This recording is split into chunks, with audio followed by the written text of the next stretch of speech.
Hey everyone, welcome to CLAT point and let's start आज का the Hindu news discussion. चलिए शुरू करते हैं हमारे आज के न्यूज़पेपर डिस्कशन को।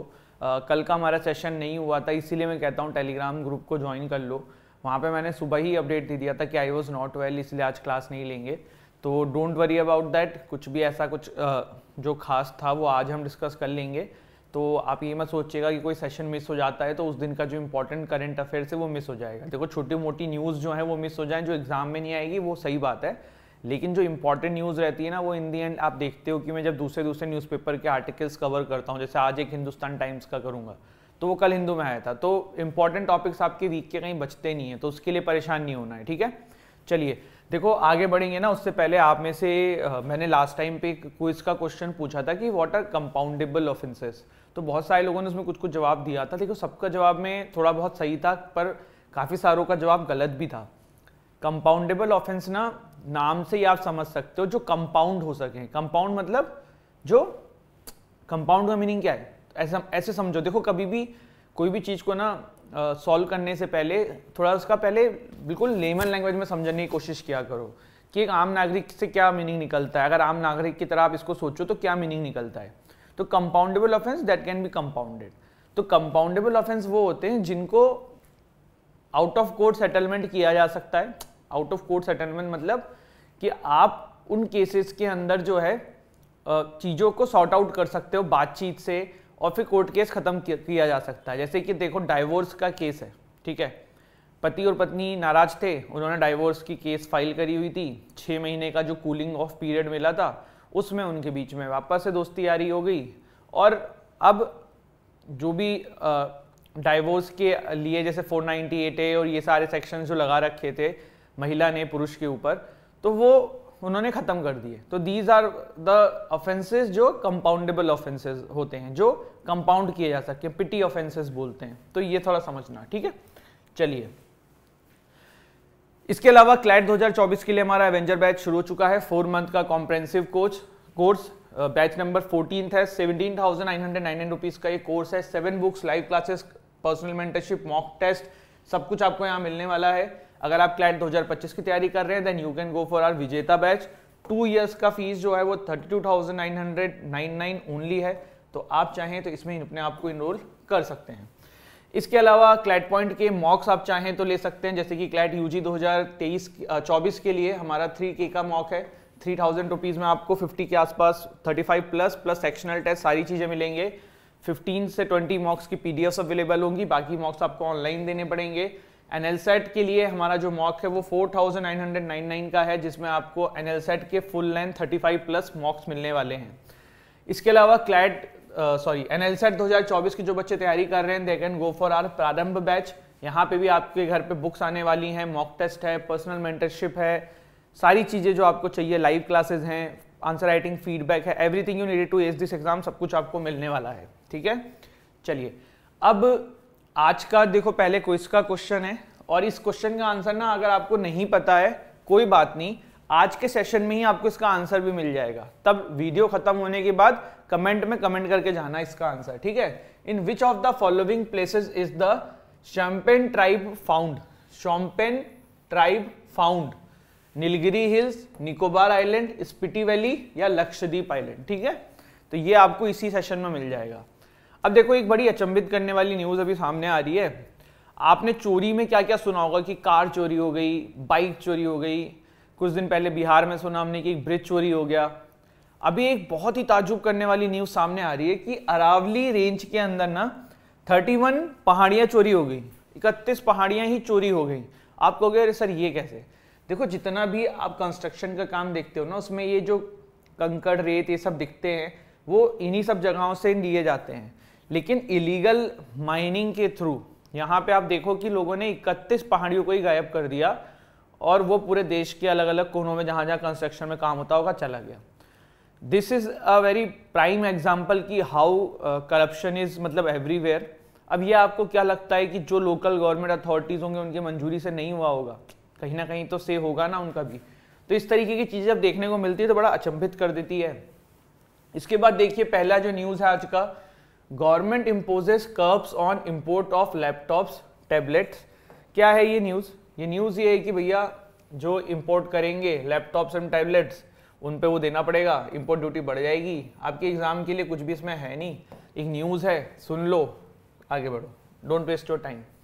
Over 9 lakh trees likely to be axed from great Nicobar project, ये इंपॉर्टेंट है, इसको अब देखना शुरू करते हैं। पहले देखते हैं कंटेक्स्ट क्या है। कंटेक्स्ट क्या है कि ग्रेट निकोबार प्रोजेक्ट कुछ बन रहा है, ठीक है, उसमें वो जब वो बनेगा तो आप देखोगे कि 8.5 लाख के आसपास जो ट्रीज हैं उनको हटाना पड़ेगा। तो अब देखो जो निकोबार वाला जो एरिया है वहाँ पे बहुत सारी ट्राइब्स भी रहती हैं, वहाँ पे लोकल लोग भी रहते हैं, तो ये जब पेड़ वेड़ काट दिए जाएंगे तो फिर वहाँ पे जो वन्य जीव हैं, जो ट्राइब्स हैं, उनका कैसे क्या होगा। तो ये यहाँ पे ये न्यूज़ थी। थोड़ा सा ये देखते हैं, देखो ये भारत के नीचे जो आइलैंड्स होते हैं ना, उसमें देखो सबसे लास्ट में जो ये वाला है, ये आपका ग्रेट निकोबार आइलैंड है, ठीक है, और इसी की हम बात कर रहे हैं निकोबार प्रोजेक्ट की। थोड़ा समझने की कोशिश करते हैं क्या है Nicobar project. The great Nicobar island GNI project एक मेगा प्रोजेक्ट है जो बात करता है अंडमान एंड निकोबार आइलैंड के साउदर्न साइड में काफी कुछ कंस्ट्रक्शन करने की। क्या कंस्ट्रक्शन? जैसे कि इंटरनेशनल कंटेनर ट्रांसशिपमेंट टर्मिनल। पहले तो समझ लो ट्रांसशिपमेंट टर्मिनल क्या होता है।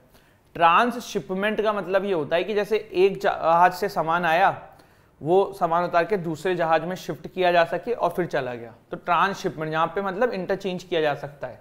तो पहला इंटरनेशनल कंटेनर ट्रांसशिपमेंट टर्मिनल बनाने की बात हो रही है, ग्रीनफील्ड इंटरनेशनल एयरपोर्ट बनाने की बात हो रही है, टाउनशिप डेवलपमेंट की बात हो रही है, 450 MVA गैस की बात हो रही है, सोलर बेस्ड पावर प्लांट की बात कर रही है, और ये सारी चीजें हैं। चलो एक बात बताओ, भारत का सबसे पहला ऐसा एयरपोर्ट कौन सा है जो फुल सोलर से चलता है? आई थिंक कोच्चि एयरपोर्ट है, ठीक है। चलिए आगे बढ़ें। और एक और मेरा क्वेश्चन है यार, मैं कल एक जगह पे पढ़ रहा था तो मेरे को लगा कि आप लोगों के साथ शेयर करना चाहिए। मणिपुर का पहले ना कुछ और नाम था, आई थिंक 1970s तक, ठीक, मुझे वो नाम बताना आप लोग सभी लोग कि वो नाम क्या था, और नहीं भी बता पाओ तो आज जो आपने मणिपुर वाले नोट्स बनाए ना उसमें जाके नोट कर लेना, कालम पकाम समथिंग ऐसे करके है, वो पहले उसको बोलते थे, ठीक है। क्रिटिक्स आर्ग्यूली मतलब देखो अब ये जो मेगा प्रोजेक्ट बन रहा है, बन क्या क्या रहा है ये मैंने आपको बता दिया। इसमें देखो क्वेश्चन कैसे बन सकता है कि निकोबार आइलैंड जो प्रोजेक्ट है इसमें ये चीज़ों में से क्या नहीं बन रहा है, क्या बन रहा है, तो ये पता होगा आपको तो अच्छा रहेगा, ठीक है। अब यहाँ पे देखो और भी कुछ बातें लिखी हुई हैं कि क्यों इसको क्रिटिसाइज किया जा रहा है। PVTG क्या होती है पता है आपको? Particularly vulnerable tribal groups. तो आपने बोला सर ये तो आपने शॉर्ट फॉर्म की फुल फॉर्म बता दी, होती क्या है? देखो जो हमारे यहाँ पे ट्राइब्स है ना, उनमें से लास्ट टाइम मैंने चेक कि 75 ट्राइब्स को सेलेक्ट किया गया था। 75 ट्राइब्स की लिस्ट बनाई गई थी पूरे इंडिया के ट्राइब्स में से कि ये सबसे ज़्यादा पिछड़े हैं और इन पे सबसे ज़्यादा गवर्नमेंट को एम्फेसाइज करके मेहनत करनी है इनको आगे लाने के लिए। तो उसी में से कुछ ट्राइब्स जो हैं वो आपका निकोबार एरिया में भी रहती हैं। तो अब ट्राइब्स का मेन कैसे जीते हैं वो लोग? वो जंगल में रहते हैं, एक जगह के रिसोर्सेज यूज करते हैं, जब वो खत्म हो जाता है दूसरी जगह चले जाते हैं, पर जब ये पेड़ कट जाएंगे तो उनको बहुत दिक्कत होने वाली है। तो critics argue that PVTG accorded the highest level of protection by local administration, they still face numerous challenges due to encroachment to their areas in the name of development। तो वहाँ पे जो ट्राइब्स हैं उनको दिक्कत होगी। अब एक क्वेश्चन ये दिमाग में आता है सर कि कौन सी ट्राइब्स रह रही हैं वहाँ पे, थोड़ा नाम बताइए दीजिए। तो देखिए जो आपको क्विज का क्वेश्चन पूछा था वो यहीं से आंसर मिलता आपको। The Mongoloid Shompen tribe about 200 in numbers live in the forest of the Nicobar area. और इसके अलावा एक और है अनदर मोंगलोइड ट्राइब निकोबरीज, ये भी वहाँ पे रहती हैं। तो ये था ये न्यूज़ एंड आई होप आपको क्लियर हो गया हो। PM to attend BRICS summit in South Africa this month. आपको पता है साउथ अफ्रीका में ब्रिक्स की समिट है।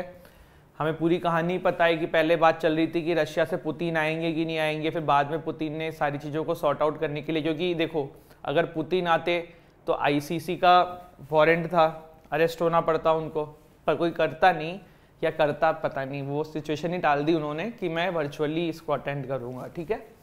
तो वर्ल्ड की लीडिंग एमर्जिंग इकोनॉमीज जो हैं वो ब्रिक्स कंसिस्ट करती हैं। कौन कौन सी हैं? ब्राज़ील, अब कुछ स्टूडेंट्स हमारी बोलेंगे नहीं सर ब्राज़ील नहीं, इट्स ब्राज़ील, है ना, ऐसा नहीं है। मैंने जापान वाला बताया था ना आपको, वही है। Brazil, Russia, India, China, South Africa, ठीक है, these are the BRICS countries. 2001 में ब्रिटिश इकोनॉमिस्ट थे जिम ओ'नील, उन्होंने कॉइन किया था ब्रिक। उस समय 4 ही कंट्रीज होते थे इसमें, Brazil, Russia, India and China. आपका बाद में जो है 2010 के अंदर साउथ अफ्रीका इसके अंदर ज्वाइन हो गया था। फॉर्मलाइज ये 2006 से हुआ था ये ग्रुप, ठीक। The chairmanship of the forum is rotated annually, जैसे ये है ब्रिक्स इस तरीके से। इंडिया ने 2021 में किया था, तब शायद 14th था, लास्ट ईयर 15th था, तो इस ईयर 16th ब्रिक्स की समिट ये हो रही है। इस चीज को कंफर्म कर लेना कि ये कौन सा नंबर वाला है, ठीक। एक और इसमें इंपॉर्टेंट चीज है यार, देखो आप सभी ने ना न्यू डेवलपमेंट बैंक का नाम सुना होगा। ये जो मोस्टली चाइना के वैसे तो अंडर में ही है, क्योंकि ब्रिक्स भी कहीं ना कहीं चाइना के ज़्यादा ही फंडिंग से चलता है। पर जो न्यू डेवलपमेंट बैंक है ना, ये ब्रिक्स कंट्रीज के द्वारा फॉर्म किया गया था। कब किया गया था? फोर्टलेजेहा, ब्राज़ील, 2014 की समिट में, और उसमें न्यू डेवलपमेंट बैंक बनाने की बात हुई थी। देखो कभी कभी क्या होता है ना, मैं प्रेजेंस ऑफ माइंड का स्टूडेंट्स को यूज़ करने को क्यों कहता हूँ, एग्जाम में क्वेश्चन आ गया कि यार इसमें से न्यू डेवलपमेंट बैंक किसका पार्ट है, यूएन का, एससीओ का, ब्रिक्स का, सार्क का। अब क्या ना, स्टूडेंट बोलेगा यार हमने तो एज इट इज ये पढ़ा ही नहीं है, ये तो हमें आएगा ही नहीं। पर आपने कॉन्सेप्ट तो पढ़ा है ना, अब इसी को यूज करके दिमाग लगाओ ना क्या आंसर होगा। तो न्यू डेवलपमेंट बैंक कहाँ किसका है? ब्रिक्स का है। जरूरी तो डायरेक्ट ऐसे ही क्वेश्चन है, लेकिन इस नॉलेज को कहीं ना कहीं अप्लाई करके आप आंसर निकाल सकते हो। तो इस तरीके की जो वो होता है ना एलिमिनेशन मेथड, वो ऐसे ही यूज होता है। इसका हेडक्वार्टर कहाँ है? शंघाई, चाइना के अंदर, ठीक है। इसके बाद देखो कल एक बड़ी उड़ती उड़ती खबरें आ रही थी कि ये न्यूज़ तो पुरानी है, लेकिन कल इसको एक्सेप्ट कर लिया गया है kind of from Australian space agency. Australia के एक बीच के ऊपर ना एक ऐसा ऑब्जेक्ट देखा गया, तो बड़ी इंटरनेशनल मीडियाज में न्यूज़ आ रही थी कि क्या है क्या है। कोई कह रहा था कि एलियंस के वो हैं, फिर ऑस्ट्रेलिया स्पेस एजेंसी ने कहा था कि ये डेब्रिक्स है, किसी कंट्री के सैटेलाइट व्हीकल का या पीएस मतलब और भी चीज़ों का।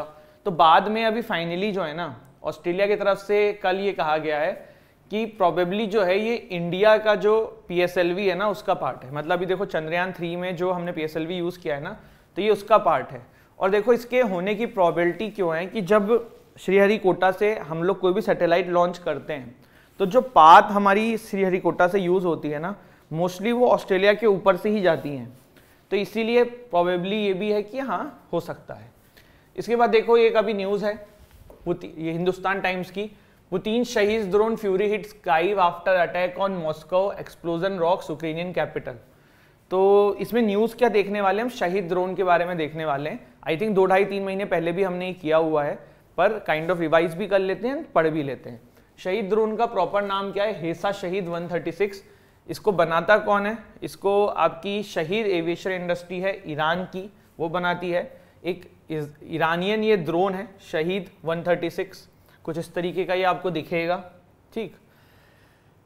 अब देखो रशिया ने जब इसको इंपोर्ट किया ना, तो रशिया ने इसका नाम शहीद नहीं रखा, रशिया ने इसका नाम रखा कामकाजी ड्रोन। क्या नाम रखा? कामकाजी गलत बोल रहा हूँ, कामिकैज ड्रोन या जो भी इसका प्रोनाउंसिएशन हो यार, ठीक है, कैमिकेज ड्रोन इसका नाम रखा। अब ये कैमिकेज ड्रोन इसका नाम क्यों रखा? एक स्टोरी है इसके पीछे। कैमिकेज कौन थे? ये ना जापानीज सोल्जर्स हुआ करते थे जो सुसाइड मिशंस पे जाते थे। मतलब इनको ना एयरक्राफ्ट में बैठा दिया जाता था और उसमें बम सम्स लगा दिए जाते थे, और ये जो सोल्जर्स होते थे ये उस एयरक्राफ्ट को लेके जिस भी टारगेट होता था उस पर जाके भिड़ जाते थे और ब्लास्ट हो जाता था। तो ये कैमिकेज सेना होती थी उस समय जापान की। तो रशिया ने इस कॉन्सेप्ट से नाम लिया है कि शहीद ड्रोन का नाम हम जो रखेंगे वो रखेंगे कैमिकेज ड्रोन। न्यूज़ में आप शहीद ड्रोन ही पढ़ते क्योंकि इंटरनेशनल मार्केट में वही फेमस हो चुका है, लेकिन रशिया इसको कैमिकेज ड्रोन बोलता है। अब क्यों ऐसा बोला जाता है शहीद ड्रोन को? देखो ये जो ड्रोन है ना, ये 2 पर्पस के लिए यूज किया जा सकता है। पहला तो देखो ये एज ए स्पाई ड्रोन की तरह यूज कर लो। आपने उड़ाया, आपने यहाँ पे कैमरे वैमरे लगी रहते हैं, आप गए, ये ड्रोन गया वहां पे, इसने चारों तरफ सब जितनी भी सर्विलेंस करना था किया, आपको लाइव फुटेज एंड सारी चीज़ें दिखाई और फिर वापस बेस पे लौट आया। और दूसरा, इसको ना एज ए बॉम्ब की तरह भी यूज़ कर सकते हैं। देखो जो आप इसका हेड देख रहे हो ना, इसके अंदर बॉम्ब्स फिट किए जा सकते हैं। बॉम्ब्स को मैं मतलब आपको समझाने के लिए कह रहा हूँ, जो भी RDX या जो भी इनको लगाना हो जिससे ब्लास्ट किया जा सके वो यहाँ पे रखे, मतलब फिल किए जा सकते हैं। अब ये ड्रोन जो है वो टारगेट पे जाएगा, वहाँ पे पहले इसने सर्विलेंस किया, पूरी लाइव टेली फोटो जोटो सब दिखाई और फिर जाके सीधे भिड़ गया और ब्लास्ट हो गया।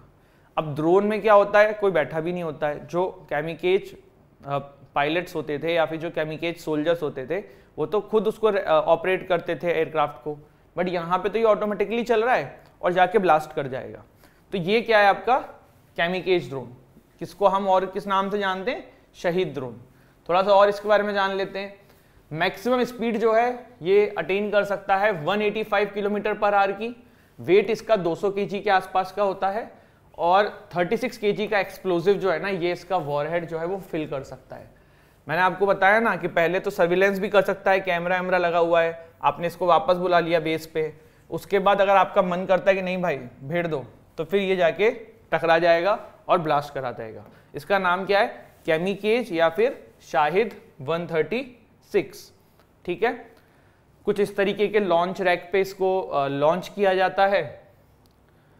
और कैमिकेज ड्रोन को क्रूज मिसाइल से भी काफ़ी कंपेयर किया जाता है कि सर हम ये ब्लास्ट करने के लिए कैमिकेज ड्रोन का यूज़ क्यों करें, क्यों नहीं कंट्रीज जो हैं वो क्रूज मिसाइल का यूज़ कर लेती हैं। तो अब इसको देखना, पहले तो समझ लो क्रूज मिसाइल क्या होती है। मैंने आपको बताया ना, बैलिस्टिक मिसाइल होती हैं जो पैराबोलिक जाती हैं, क्रूज मिसाइल होती हैं थोड़ा सा ऊपर आती हैं फिर सीधे ऐसे ऐसे करके फिर जाके हिट करती हैं और थोड़ी फास्ट होती हैं।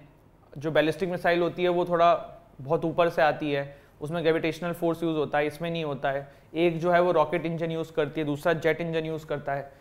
अब कैमिकेज ड्रोन की बात करते हैं। तो कैमिकेज ड्रोन किस किस चीज़ के लिए यूज़ किया जा सकता है, सर्विलेंस, भाई कैमरा लगा हुआ है, सर्विलेंस करके लौट आया, पिक्चर्स खींच सकता है, वापस से बेस पे आ गया, रिटर्न हो गया, या फिर क्रैश करके ब्लास्ट कर सकता है। अब ध्यान से देखना, हर पीस कैमिकेज ड्रोन का जो है वो $20,000 पड़ता है। ठीक, इसकी बात करते हैं क्रूज मिसाइल की। ईच प्राइस 1 मिलियन से 2 मिलियन डॉलर, समझ रहे हो, इतना ज़्यादा रुपए का है। और 400 से 500 kg का वेट होता है। यहाँ पे 35 से लेके 50 kg तक ये जो आपके जो भी ब्लास्ट करने की चीज़ें हैं वो फिल किए जा सकते हैं और इसमें ज़्यादा कैपेसिटी होती है और ज़्यादा बड़ा ब्लास्ट कर सकता है। लेकिन आप कंपेटिवली प्राइसिंग के देखो तो जितने में वो एक मिलेगा इतने में इसके ज़्यादा संख्या में मिल जाएंगे। तो और दूसरी चीज़ कि आज की डेट में उस लेवल पे ये थोड़ा ये किसी को पूरा पूरा शहर उड़ाना होता है, कोई टारगेट उड़ाने होते हैं, तो उसके लिए मोर देन इनफ है। इसीलिए अभी आप देखो कि काफ़ी ज़्यादा मात्रा में रशिया ने ये ड्रोन्स परचेज किए हैं फ्रॉम ईरान, और ईरान से ये और कंट्रीज़ भी लेने को इच्छुक हैं। और आपको एक बात और बता दूं कि ईरानी बहुत ही ज़्यादा better in technology of drones के मामले में जो आप स्टडी करेंगे ना, टॉप की 4-5 कंट्रीज़ हैं वर्ल्ड की जो ड्रोन्स बनाती हैं, मैन्युफैक्चरर्स हैं, उसमें से एक आपका ईरान भी है और उसका बेस्ट एग्जाम्पल है शाहिद ड्रोन, ये उनका। ठीक है, तो I hope guys you have find this video useful. Don't forget to like share subscribe the channel. हंसते रहो, मुस्कुराते रहो, पढ़ाई करते रहो। जय हिंद, जय भारत।